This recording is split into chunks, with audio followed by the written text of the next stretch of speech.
தமிழகத்தில் வசதி வாய்ப்புள்ளோருக்கு உயர்தரமான கல்வியும் ஏழை எளியோருக்கு தரமற்ற கல்வியும் தான் தலைவிதி என நிர்ணயிக்கப்பட்டுள்ளது. கல்வியில் சமத்துவம் என்பது வெறும் வார்த்தையாக மட்டும் உள்ளது. தற்போதைய தேவை கல்விக் கொள்கையில் ஒரு புரட்சி. சமமான கல்வியை அனைத்து தரப்பு மாணவர்களுக்கும் பெற்றுத் தருவதே நாங்கள் இன்று ஏற்கும் தலைமை சபதமாகும். வாருங்கள், முடித்து காண்பிப்போம். சமக்கல்வி எங்கள் உரிமை, சமக்கல்வி எங்கள் உரிமை, சமக்கல்வி எங்கள் உரிமை, உரிமை உரிமை.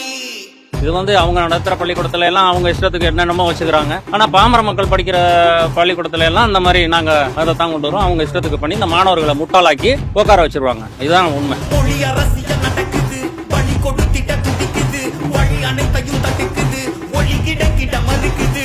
முதல் மொழி தாய்மொழி தமிழா இருக்கட்டும், இரண்டாவது மொழி ஆங்கிலமா இருக்கட்டும், மூன்றாவது மொழி கட்டாய ஹிந்தியாக இருக்கக்கூடாது. மலையாளம் கத்துக்குங்க, தெலுங்கு கத்துக்குங்க, கன்னடம் கத்துக்குங்க, எந்த மொழி பிடிக்குதோ இந்திய மொழிகள்ல உங்களுக்கு பிடிச்ச ஏதோ ஒரு மொழியை கத்துக்குங்க.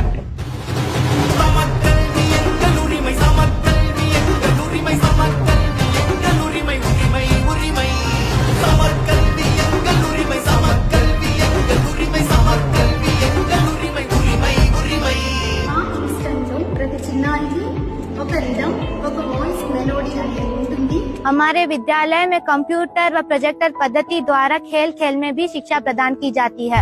ஹிந்தி எதிர்க்கும் கூட்டம் இங்கே ஹிந்தி பள்ளி நடத்துது. அவர்கள் பெற்ற பிள்ளை எங்கே பல மொழிகளை படிக்குது. அரசு பள்ளி பிள்ளை எல்லாம் அழுது குழம்பி தவிக்குது. அனைவரும் சம கல்வி கேட்டால் கருப்பு கொடியை பிடிக்குது. என்னடா உங்க சட்டம் திட்டம், படிக்கத்தான் போடுற நீயும் வட்டம், ஒப்பிங்க மட்டும்தான் கைய கட்டும், நாங்க உச்சத்தை தொடும் வர அடங்க மாட்டோம். சமக்கல்வி எங்கள் உரிமை, சமக்கல்வி எங்கள் உரிமை, சமக்கல்வி எங்கள் உரிமை, உரிமை உரிமை. சமக்கல்வி எங்கள் உரிமை, சமக்கல்வி எங்கள் உரிமை, சமக்கல்வி எங்கள் உரிமை, உரிமை உரிமை.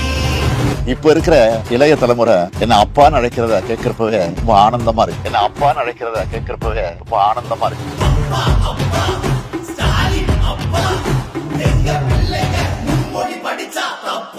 My son is also a citizen of Singapore. பையன் யூகே போயிருக்கான், படிக்கிறதுக்காக போயிருக்கான். 7ஆம் வகுப்பு வரும்பொழுது அவர் என்ன சொன்னாருன்னா, ஒரு யூனிக் லாங்குவேஜ் நான் ட்ரை பண்ணி பார்க்கட்டுமா, சரி ட்ரை பண்ணி பாருன்னு சொல்லும்போது பிரெஞ்சு தான் உங்க லாங்குவேஜா? தமிழ் கிடையாது. நான் தமிழ் எடுக்கல. வெளியூரின் பிள்ளைகள் படிக்கும் மொழி கல்வி எளியூரின் பிள்ளைகள் படிக்க கூடாதா? உங்க வீட்டு பிள்ளைகள் மும்மொழியினை படிக்க எங்க வீட்டு பிள்ளைகள் படிக்க கூடாதா?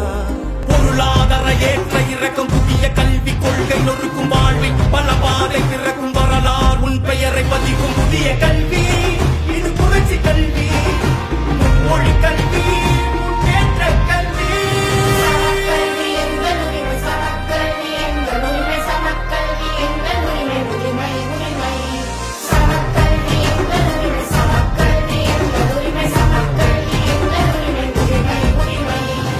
கட்டுறது கைமண் கல்லா உழவுன மாதிரி எவ்வளவுமே தெரிஞ்சுக்கிறது நல்லது. எனக்கு 3 languages பெட்டர் அப்படின்னு தோணுது.